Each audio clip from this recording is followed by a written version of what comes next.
On today's episode of the Views from Section 400 podcast, the Auburn Tigers are ranked. First time since 2021, they have been ranked in the AP poll. Jack and I react to all that, as well as the rest of the college football this weekend.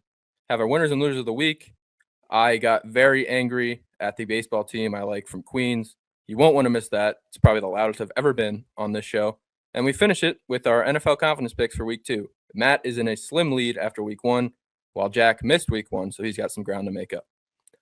Definitely want to stay tuned for all of that, and we'll see you guys soon. And just like that, we're back.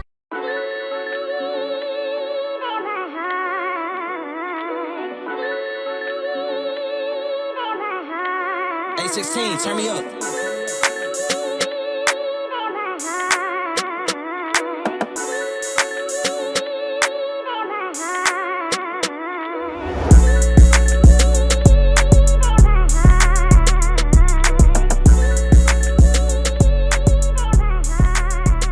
Welcome into episode 205 of the Views from Section 400 podcast. Today is September 11th, 2025. Never forget.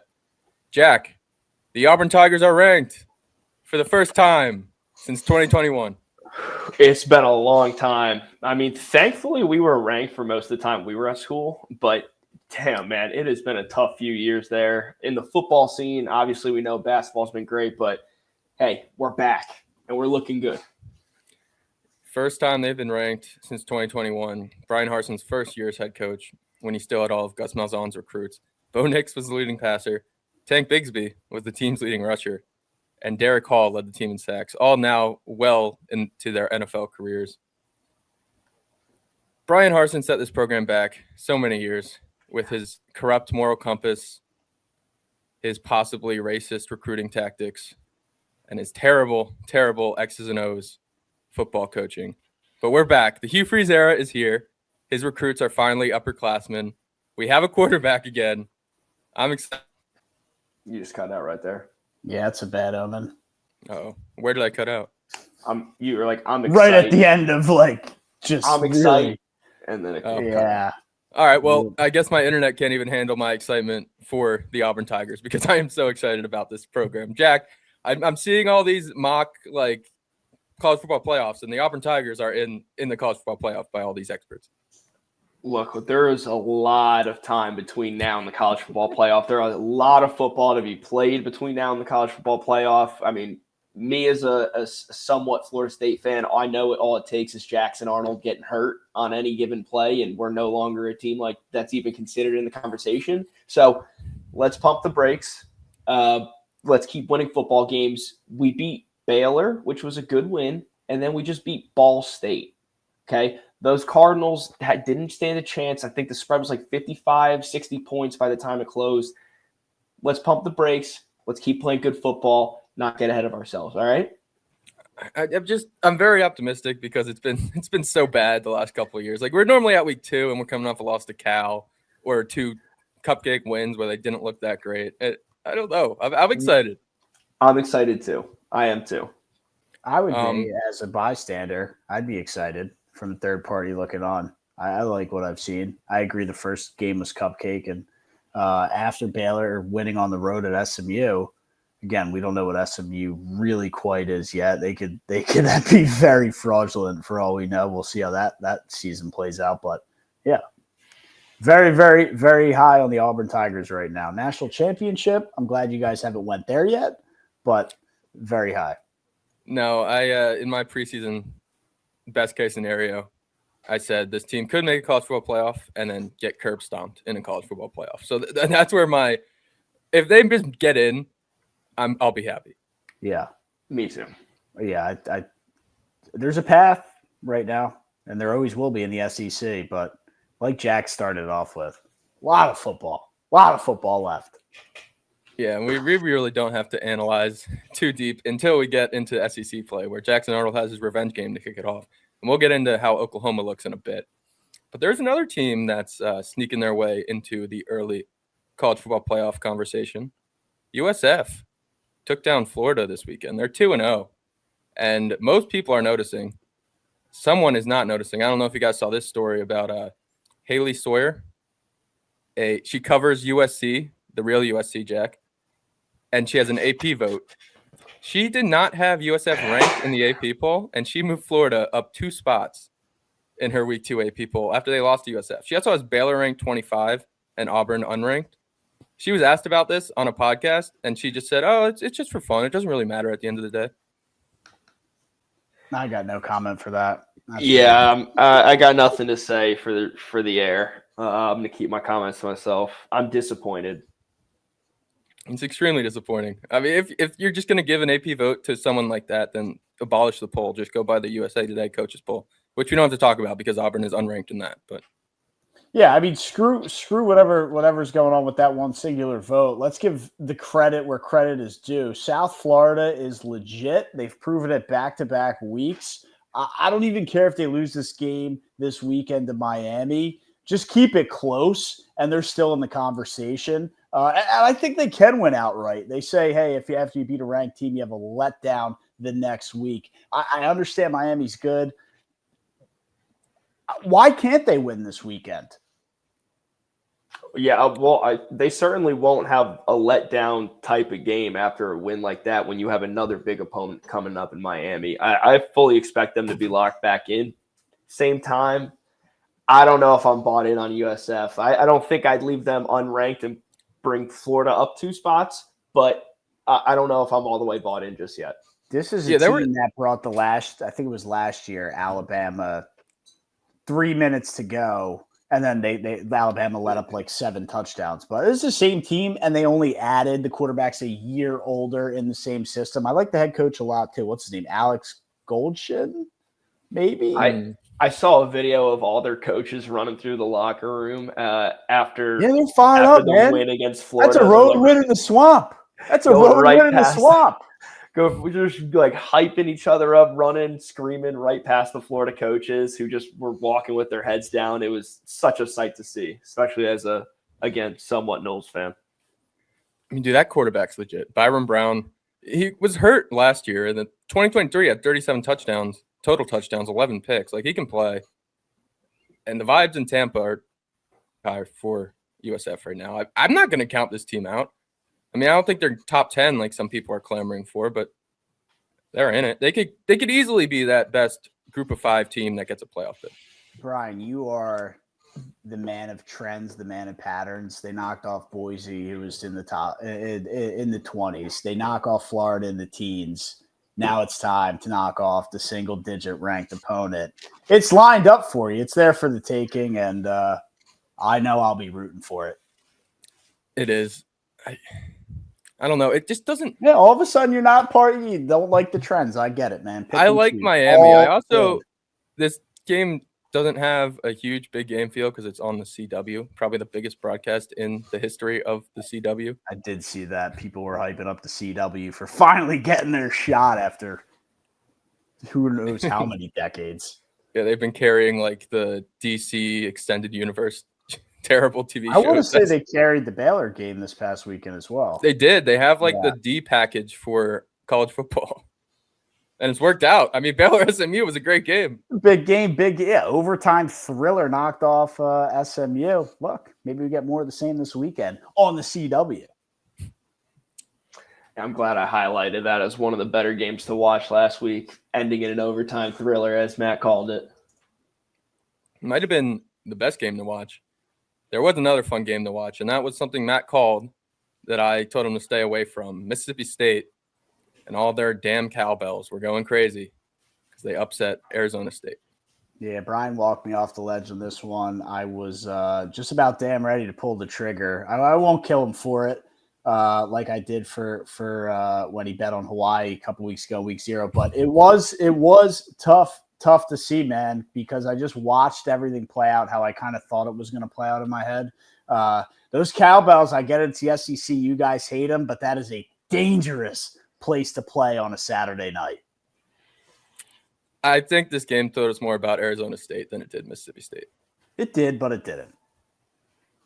The Cowbells are a threat. Just wait till the Cowbells are a threat to teams that come in playing cupcake football, that are wearing their bright yellow uniforms, trying to pass the ball in SEC. I get it. It's a Pac-12. You don't respect them. Who you calling out right now? Oregon? Or all of the Pac-12 with the flashy jerseys? Yeah, they're RIP the Pac-12, RIP Bill Walton, but they're still the Pac-12. And every team that used to be in the Pac-12 is still a little cupcake fraudulent in my mind. Maybe not Oregon. Dan Lanning's different. They are. Had them in the parlay as well. Minus 27. What a joke. They won 80-3 or something. 69-3. Dan Lanning's a fun guy to bet on. Oregon, a fun team to bet on. But because of Dan Lanning, this guy runs up scores. He doesn't take it easy, and he piles it on. He is a fun – knowing you're betting behind him, he doesn't lay off the gas. Yeah, I wish I would have seen this quote by him before. I mean, I still rode Oregon with you, but I would have been minus 50.5 if I saw this well before. So Mike Leach said something to the tune of, yeah, Oregon has more resources than us. Yeah. Like, we can't compete with them. And then Dan Lanning was like, well, you had more resources than Ballsack State, who you just beat up on in week 1. So it all evens out. And then, yeah, Dan Lanning goes in there pissed and runs up the score. Yeah, ran up the score. You knew that was coming from a mile away. I mean, no, I wish I didn't really capitalize on it because UNLV could not hit over 54.5. They only got to 53. And I think I had 4 or 5 parlays that missed on just that leg. Really tough and that's scene. College football season for you. Yep, I know. It is what it is. No ghost leg in college. But what do we got next? Oklahoma beat Michigan. And Jack's a little worried about Oklahoma. Their quarterback's a lot of fun. Oklahoma's legit. John Mateer's a lot of fun. They are good. I was just happy that Michigan lost this one. And, Brian loves saying that the Ohio State championship doesn't actually count as a championship because they lost to Michigan. But that's just one we're never going to agree on. Look, talking about Oklahoma, they will be in South Philadelphia this weekend to take on the Temple Owls. The 2-0 Temple Owls, by the way. The 2-0 Temple Owls, by the way. Temple with a big win against UMass on the road and then beat up on Howard as expected. But, yeah, 2-0 football teams playing a game in South Philly on Saturday. I expect Oklahoma to win, to probably double. The spread's 23.5, which seems low. I expect them to win by 44-7 seems about what that spread should be. But there's a lot, how do we call this? Hopeless optimism. I mean, these people are optimistic in the Temple fan base. They're trying to rally behind the team, but there's just no way deep down they truly believe in an Owl upset on Saturday. I mean, you're playing an SEC team. And I really agree. I'm just trying to set the stage. Yeah, they're a fresh SEC team, right? But they're still an SEC team. They're playing big boy football. We've seen how many Heisman come out of that school in the past decade. It's sorry, Temple. Speaking of Heisman, I'm sorry to go off on a tangent here. Did you guys know the Heisman House is real? As in, like in the commercials, they have the Heisman House where they're all hanging out. I assumed it would be real because it's not AI generated, but I thought it was like a TV set. By real, like it's like a real house. It's a real house, but like fucking whoever the fuck isn't living there. No, but it's like dedicated. It's essentially a museum. Like they have all their portraits up there. They just presented Travis Hunter with a portrait to go up in the Heisman House. And I had to go down a rabbit hole to figure out it's actually a house. Up as a museum, and that's cool. Off it, Brian, have you ever been? I want to visit it now. Like this was something I had no idea was a thing. Like I want to go there now. Where's it located? Probably could have assumed it was a thing. Is it near Canton? I think the College Football Hall of Fame's in Atlanta, so I would assume it sounds right. That's near there. It's probably on Tyler Perry's. It's probably on Tyler Perry's ranch out in Atlanta. Wait, so now Google's telling me it's fictional. So I don't know who to believe.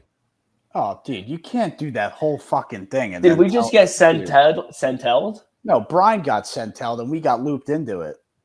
Yeah, but they were like, I saw a video. They were standing outside of a mansion that looked like the Heisman House, and they presented Travis Hunter with a picture. Okay, but what if it was just like Earl Campbell's house? It's a museum. It's a miniature version. So they travel with a simulated version of the Heisman House on a tour, and I guess go to campuses, and it's like game day, but for the Heisman House. Cool. Meet and interact with former Heisman winners and take photos with the iconic trophy. Okay, Well, appreciate interesting. The more you know. the tangent. Could have been a Michael of the week. It could have been, but squeeze it in here. Well, you were wrong too, by the way. Like you said, Google's telling you it's fictional too, so we're just getting bad information. well, it is real. It's just a miniature version. It's not the actual house. So I don't know whose house they were in front of when they presented that, but it is. Yeah, Brian. Brian, we're still on college football. We haven't gotten to winners and losers yet. Yeah, It is college football. And back to the topic at hand. Let's remember Temple's in Philadelphia. Let's remember what kind of fans Philadelphia fans are. Oklahoma, yeah, sure, they play SEC, this and that, blah, blah, blah. They haven't been up here and seen how rowdy these fans get. People will be in the parking lot 6 a.m. shotgunning beers, getting ready for this game, fired up for their hometown Temple Owls. I don't care. It's going to be a dogfight for maybe the first series. Okay, this is really important. Do the Phillies have a home game on Saturday? No, but that could, They do. That could. Those fans will be leaving at the end of the first quarter and going to Xfinity Live to then go to the bank.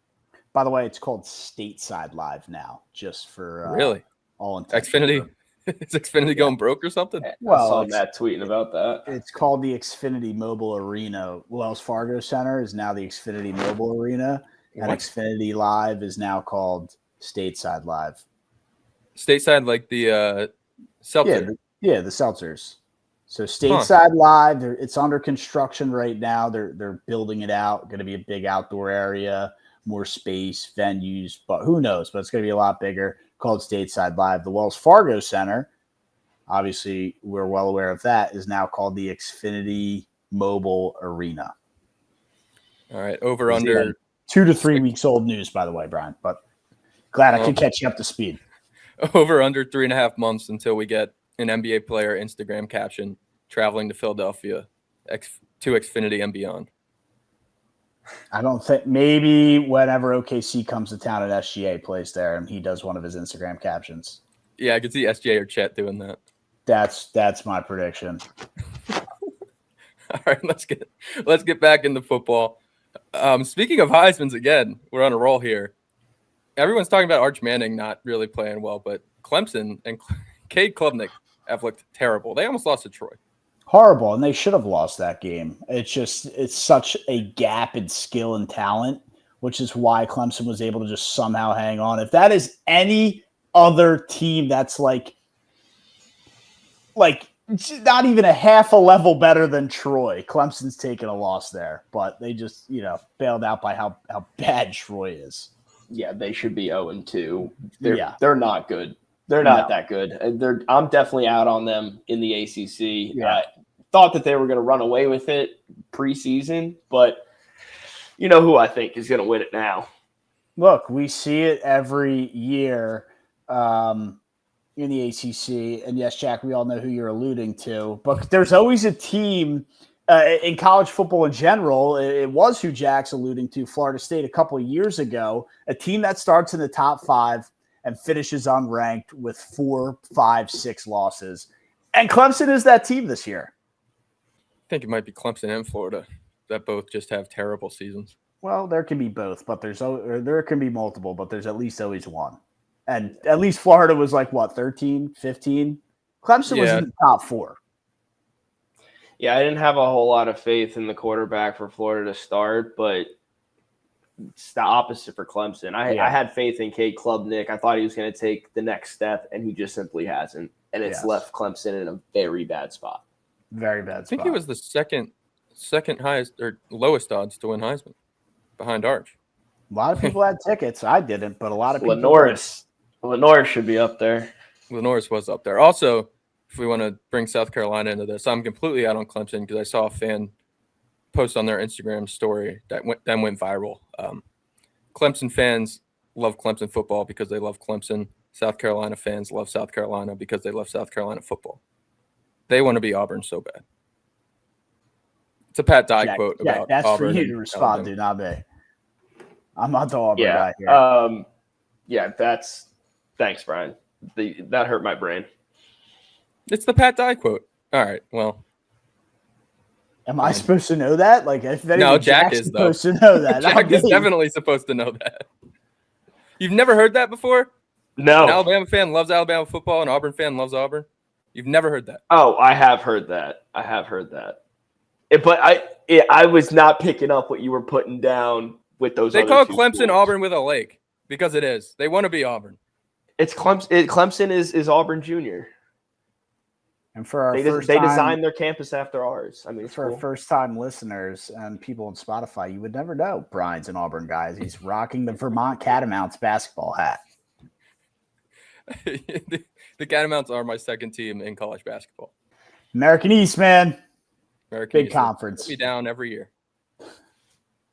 Fun to bet on midseason. All right, what do we got next? I think that's all of college football, unless you guys had any other games you wanted to talk about. Yeah, last thing, Villanova's covering the spread at Penn State this weekend. They looked horrific against FIU. FIU should have – they had the game 0-0 driving in the red zone, and they went for it on 4th and 1. Take the points. You're not supposed to be there. Penn State 0-2 against the spread this year. Those boosters might be getting a little bit of that NIL money dried up. And for anybody not confident in the Villanova, which is probably a shit ton of points, which we have seen Clemson, them too, but we have seen Penn State not cover massive points. For anybody who needs extra courage to back the Cats on the road in Happy Valley, Villanova covered there 2 years ago as a 28.5. I think they lost the game by 20. So not unfamiliar with covering games in Happy Valley. Not unfamiliar. Brian loves that one. The spread is 48.5. Beautiful. Woo! Beautiful. Over under is 55.5. Yeah, so they're predicting what? 55-7? 55-3? Yeah, they're giving Villanova a touchdown. Yeah, beautiful. They'll get 2 and cover that 48.5 like it's nothing. Look, not unfamiliar with covering in Happy Valley. And then I'll leave it at that. I like it. I'll sprinkle Villanova for you. It's just so sucks because Nova's FCS school, so for whatever reason they probably won't let you like play with the spread. Like I would like if I could get like Nova plus 51.5, that'd be fun.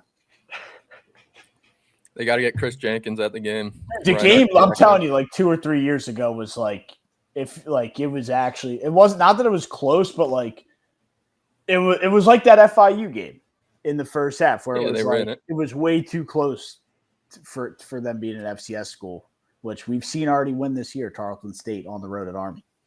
All right, man. That's my 2 cents. That's my 2 cents.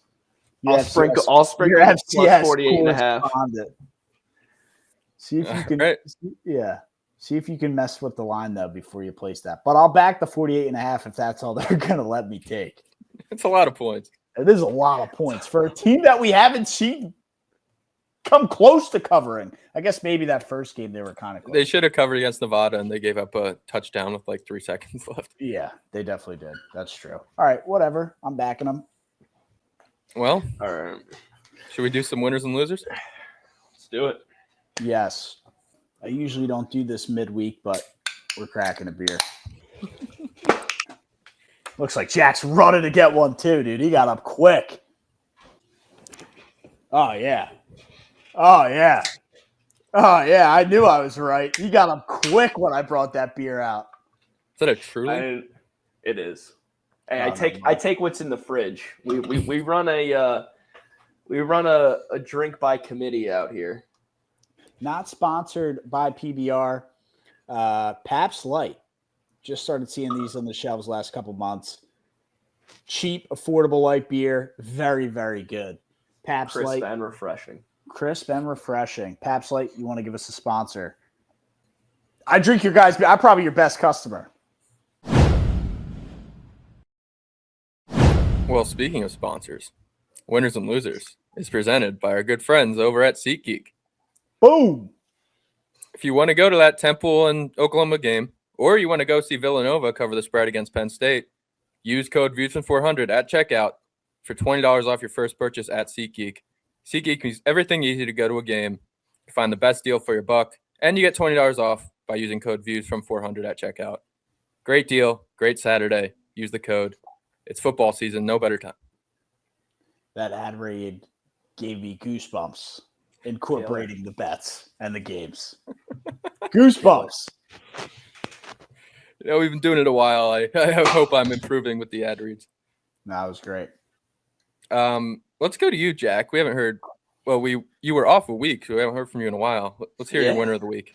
Yeah, dude, I'm winning. I got this T-shirt. I went to the Jags game. The Jags won week 1. I'm pumped, dude. But that's just a little bit about me. My real winner, it's gonna be the Packers.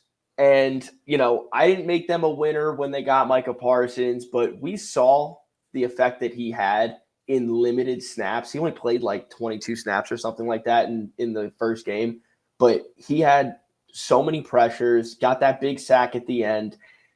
They look incredible. And I really do think that they have – I know maybe this is just a week 1 overreaction. They happened, whatever, but it's a thought I had. I will share it. I really do think that they are right there. They're going to be playing with the Eagles in the NFC Championship this year. I do have the Packers. Packers are good. I have the Packers versus Bills Super Bowl ticket. So I'm hoping we can get there. Packers looks good after week 1. Packers Eagles NFC Championship. I know you guys don't want to see and have to fear the Eagles again, but that would be a really fun game in an NFC title game. Yeah, that'd be a disaster uniform game though. Would it be more fun Green in on Lambeau or in Philly? In Philly, for sure. But both historic. I know Lambeau a lot more historic. The Link's only been around about 20 years. I don't know. You get the ruckus fan base or the history of Lambeau and, a shot to go win the Lombardi Trophy. Maybe it's in the snow. Yeah. I'm taking Lambeau. Look, it could be. Well, that's because you don't like Philly, dude, and that's fine. Yeah, that'd be electric. I don't know. I don't want to see that. I know you don't. Brian, give me your win of the week. It's Tennessee because they don't have to deal with the Nico disaster that Matt alluded to when the UCLA UNLV game didn't go over. Nico, not even going to try to pronounce his last name. He doesn't deserve it because he's 0-2 with UCLA after securing the bag. He's thrown 400 yards through 2 games, 2 touchdowns, 2 picks. He does not look good. Yeah. I think I backed him week 1. I think he had a decent. Yeah, I did. It was 5.5 against Utah. They lost by 40. And didn't necessarily back him this past weekend, but half backed him. And yeah, they couldn't get it done. So I don't know. Nico, I'm a leave for UCLA. I'm a leave for UCLA. Yeah. And by the way, it's not a great stat line, but 400 yards, 2 TDs, 2 interceptions through 2 games, I don't think is as horrible than if you've actually watched these 2 games and seen the way he's actually played. I don't think it should be way worse. He's getting paid $9 million to put up pedestrian stats through 2 games. Is that what his NIL was? 8.5, I believe. I thought he only got like high 6 figures. I say only like that's even chump change, but you know what I mean. A lot of quarterbacks are getting a milli. Yeah. That might have been what Tennessee was. This whole thing was a disaster. And I don't really root on downfalls of athletes, especially ones in college, but this kid doesn't make it easy to root for him. No, he definitely doesn't. It's a very nice way to put it, Brian. Matt, who's your winner of the week? Yeah, something that kind of I feel like slipped under the radar a little bit this weekend. Maybe you guys saw some more on it than I did, but big winner for a guy who's already has a decorated career. Matthew Stafford into the 10th quarterback of all time with 60,000 passing yards in the National Football League. Kind of an ugly game, 14-9 Rams win over the Texans. Jack, we know you love to see that. But Matthew Stafford, 60,000 career passing yards in the National Football League. He gets my winner of the week. Yeah, love the numbers. 60,000. He's also the number 6 quarterback on my quarterback rankings this year. I still got a whole lot of faith in Stafford. Shout out that man. That's a great win of the week, Matt. Thank you. Yeah, I believe he got into 10th by passing my GOAT, Mr. Eli Manning, and that doesn't help his Hall of Fame case. No, it doesn't, because Stafford's got a lot left in the tank. Yeah, that top 10 in passing yards looks so nice on a Hall of Fame bust, and once you get out of that, top 20 doesn't look as even top 15 doesn't look as good as top 10. No, top 10 I think is what Eli was clinging on to kind of keep his place there in Pro Football Hall of Fame. But when's he eligible? He was eligible last year, didn't get in. Oh, that's not good. Ooh. No, and at this rate, Joe Flacco is probably going to pass him. Didn't one of his teammates get in recently? One of Eli's teammates? Yeah. Was it Brian doesn't know, dude. He's not a Giants fan. Yeah, that's right. You're not Giants. I mean, Strahan got in. Brian doesn't watch the Giants. He's got DC as his local provider now. He's watching Commanders Sports Talk, dude. You kidding me? The Commanders played the Giants last week, so that was an easy local game to get to. Yeah. Did you go? No. To watch. I wanted to go. The tickets were like $300. $20 an easy local game to get to. Did you go? No. Maybe if it was Jackson Dart, I would have gone. That was just funny. The Dart debut. Who, by the way, Strahan is the most recent Giant to get in. By the way, Dable not committing to a week 2 starter. Unless he did today and I missed something, but I think he said Wednesday after the evening, game he planned on starting Russ, but if it's just so stupid because if you're going to do this ugly again, which is dumb because your next 2 games are against the Chargers and Chiefs. So if you're going to do this, you start him against the Cowboys. And if he looks great, sure, play him against the Chargers and Chiefs. Don't play him for a quarter and a half against the Cowboys and then throw him into the fire. Yeah, I agree. And look, dude, the Cowboys came fired up on Thursday night last week too. Like they're going to beat the Giants. That's of course, but that's not an easy game to throw this kid into either. No, but that defense, their offense is really good, but that defense isn't as. Yeah, I agree. More for me is like if it's already this conversation, why was he just not the starter? I get it. You screwed up by signing Wilson. He should have just been the starter. Yeah, he should have just been there's 2 ways to look at it. I'm for having Wilson be the quarterback and having Jackson Dart sit there and learn a little bit, see the game speed, maybe get in at the end of a couple of fourth quarters, but you have to stick to your guns. I mean, you got Russell Wilson, you got Jameis Winston, you had the Giants' guns are consistently wrong. They're firing blanks for the last 3 years. Excuse me. You have to stick to your plan. If you have these veteran quarterbacks, they don't have a plan. It's not a plan. They don't have one for 8 weeks, and then you just after one freaking week can't hold on to that plan anymore. You got to sub it out. That's why you're the Giants. The best thing to do for Jackson Dart. They don't even have concepts of a plan. No, but the best thing to do at this rate for Jackson Dart and everybody involved with the Giants is wait until you're 0-4 and then put them in against the Saints. And then you let them play the rest of the year. They don't know how to build confidence in their quarterbacks.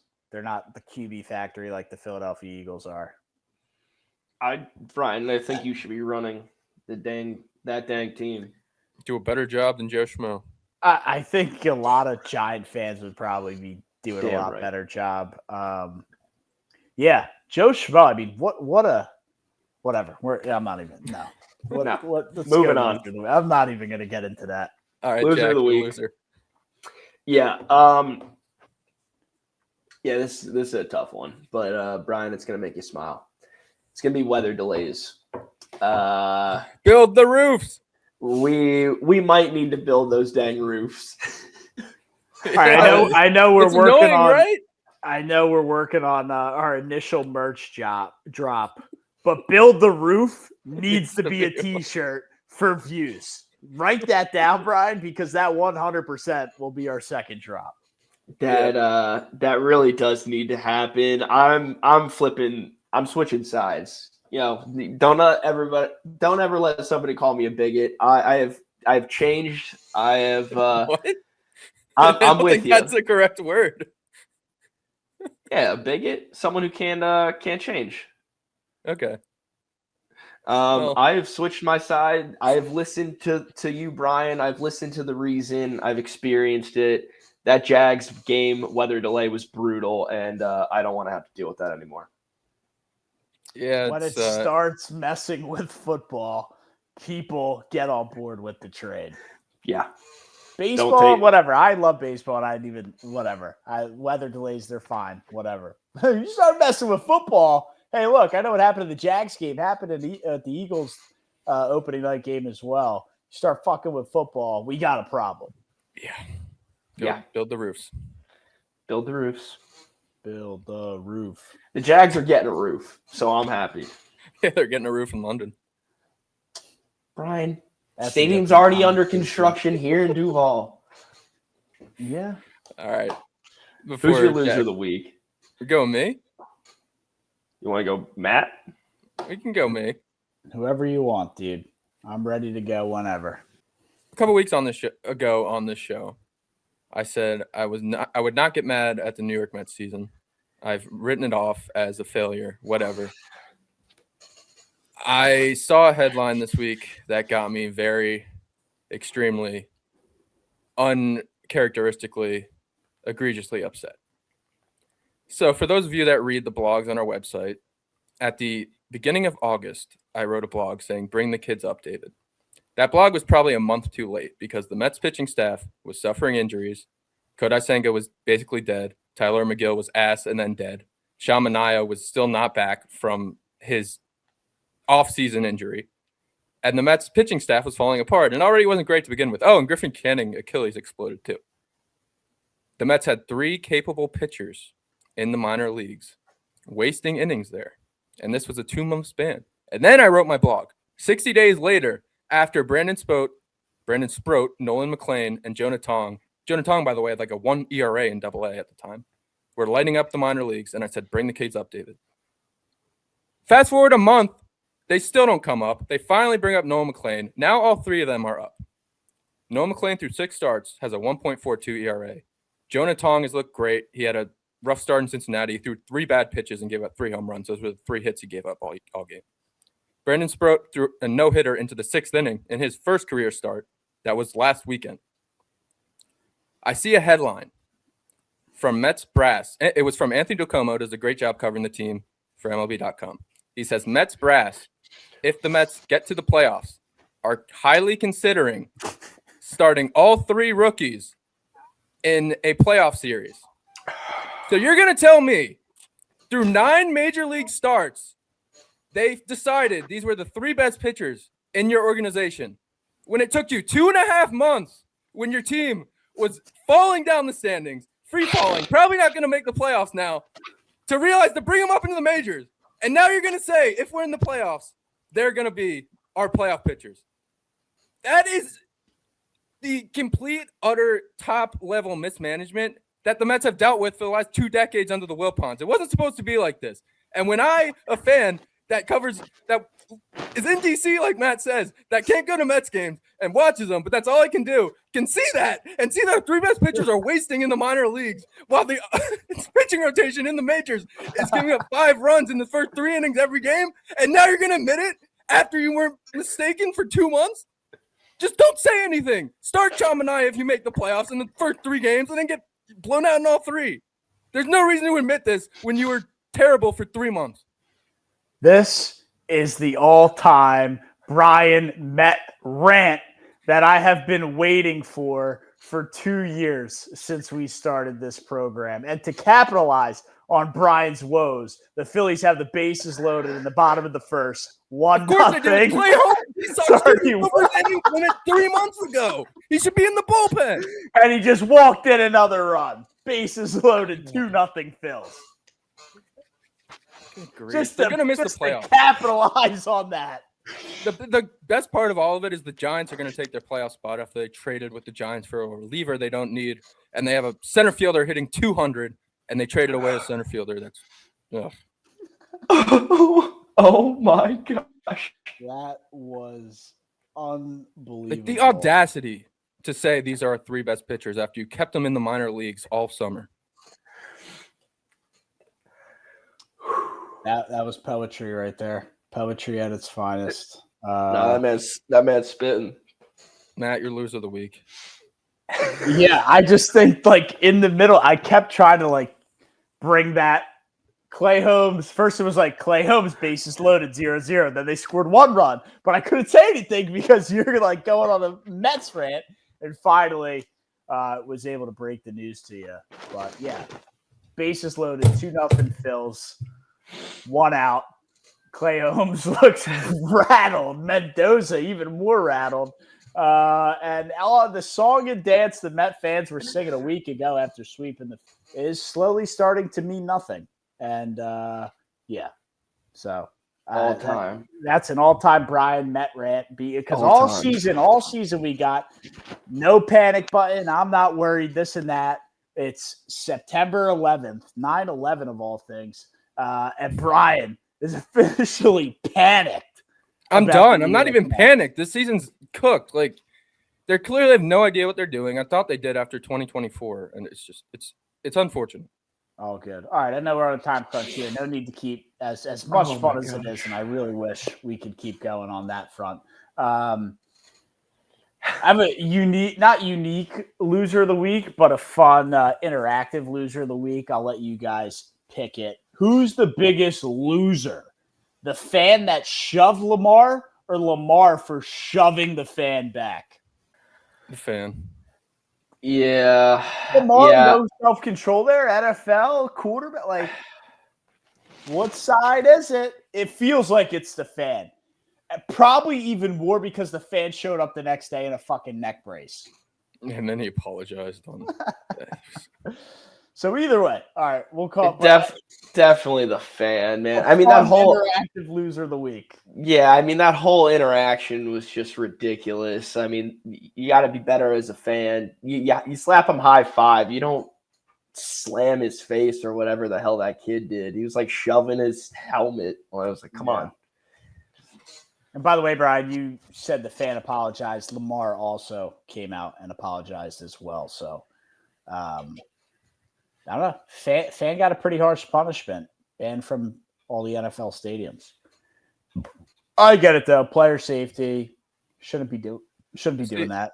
I think whenever something like this happens, you should ban the fan from every stadium except the team that he did something to, and force him to go to like every game, and the fans can just have at him.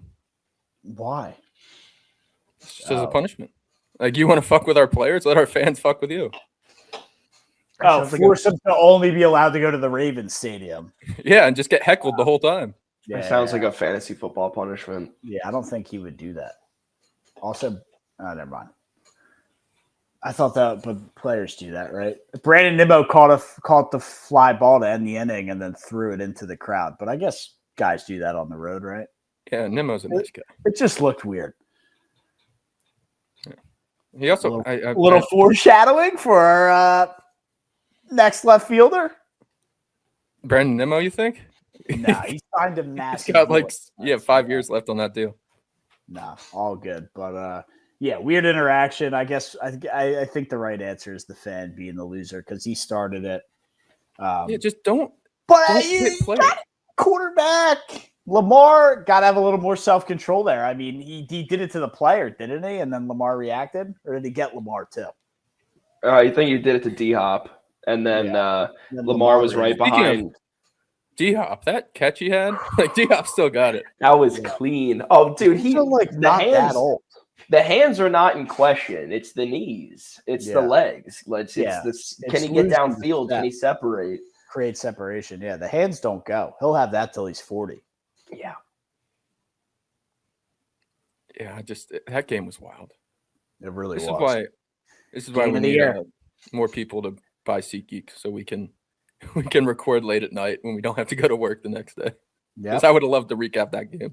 Oh, that would have been a really fun recap, but we shall see what the people do. Well, we're talking NFL. Might as well get into our NFL Week 2 confidence picks. Wrap up the show here. Matt, you're in the lead after Week 1. Really went red hot against the 12-4 against the board. Yeah, you did miss on you had the Chiefs high up as your 12. I missed on my 11. Yeah. But all my misses, I went 10-6. And 4 of the games I missed were 5 or below. So in terms of points, Matt, you're at 108. I'm at 105. Jack, you have some catching up to do. Hey, look, I'm coming off the championship win, reigning champ here. I'm more than excited and more than happy to start in a hole and see if we can climb out of it. Need a little bit of a challenge. Well, you want to kick us off then? Sure thing. Let's get into it. Let's get you on the board here, Jack. Well, looking across the board, speaking of the board, the Ravens over the Browns, we have that, all three of us. That's the clear favorite. Biggest spread of the week. Quote Vegas. Don't quote me. I got the Ravens over the Browns, Rams over the Titans. Still don't trust Cam Ward. 49ers over the Saints. I know the Niners are dealing with injuries, but it's the Saints, folks. Bills over the Jets. Josh Allen is daddy. Steelers over Seahawks. Y'all saw it. Steelers and Aaron Rodgers are legit. Aaron Rodgers is back. Cowboys over the Giants. Minnesota over Atlanta. Thought JJ really came on. I don't think they're going to have a tough time with Atlanta. Cardinals over the Panthers. Broncos over the Colts. Chargers over the Raiders. That's going to be a fun one on Monday night. Pats over the Dolphins. Dolphins, by my view, one of the worst looking teams in week 1 in the league. I got the Jags over the Bengals, the Lions over Ben Johnson, the Eagles over the Chiefs, the Packers over the Commanders, and the Bucks over the Texans. Great Thursday night football game coming up with the Packers and Commanders. Yeah. Oh, that's going to be a lot of fun. Sorry, you got it, Jack. I was just saying, you guys, I made them my co-winner of the week earlier in the show. I got a lot of faith in the Packers, but this is just one of those games where Jaden Daniels is just going to come up with one of those Hail Mary throws, and next thing you know, the Commanders win at the last second. So I put it pretty low on my confidence list. Yeah, the Packers love giving up Hail Marys at home. I just feel like we don't usually get like a ripper right off the bat like this. I mean, this is usually like Titans, Jags, color rush is what we get week 2. No, they save that for like week 10 when no one's watching. No, it's usually pretty early. It's earlier than that. I do kind of wish this was off the obvious. Obviously, they're 2 really good teams, but I wish this was in December. Got the Christmas colors too. Imagine like you get the burgundy and you get the green when it's snowing at Lambeau Field. But I'll take it a week 2.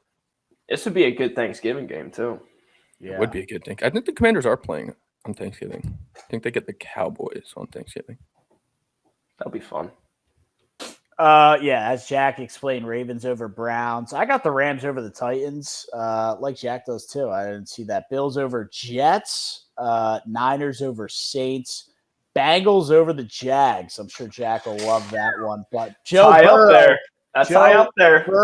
Joe Burrow, Jamar Chase are getting on track at home. Jags look good week 1 against it. Whatever. We'll see what happens. Steelers over Seahawks. I love what Rodgers did week 1. It's his villain arc with the Steelers. Cardinals over Panthers. The Panthers are just not good. I missed on them in May. Lions over Bears. Lions have to get back on track here. I think they do. Vikings over Falcons, like Jack said. Don't think the Vikings will. This seems like it could be a trap game. I think the Vikings get it done. Cowboys over Giants. Bucks over Texans. I know it seems like a get-right game for the Texans. The Bucks are still pretty good. Packers over here's where I fucked up. He said, yeah. I meant Packers over Commanders. I still do think they get it done. Patriots over Dolphins, although this could be a sneaky get-right spot for the Dolphins. Eagles over Chiefs. You don't have the Broncos-Colts game. Yeah, I'll take the Broncos over Colts at 2. You have the Chargers. You need the Chargers game, I think.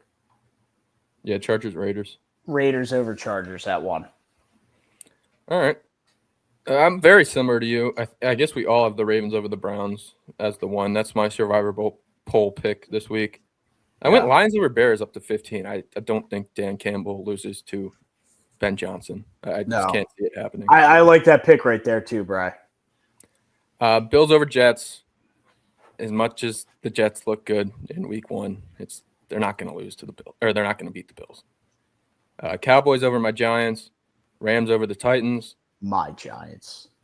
49ers over the Saints. I put this one a little bit lower than I would have liked just because Brock Purdy might not play. And as bad as the Saints are, Mac Jones is equally bad. Cardinals over the Panthers. Bengals over Jaguars. Steelers over the Seahawks.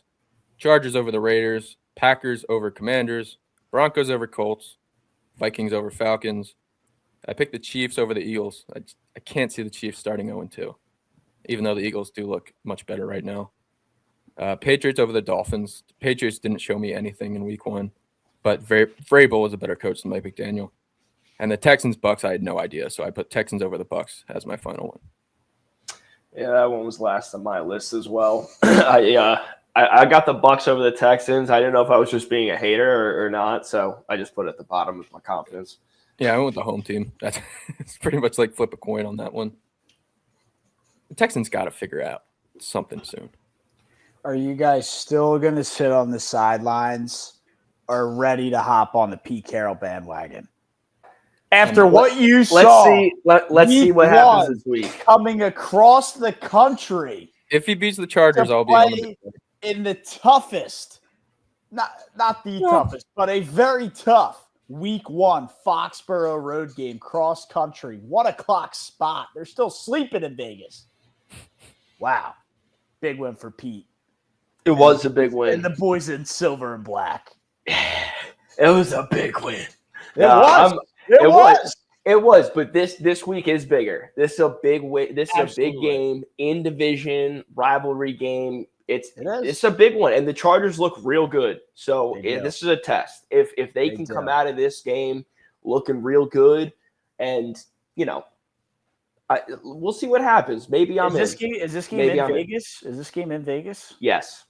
Not that it matters, but it is in Vegas. Both these fans honestly, not that it would matter in LA either. Yeah.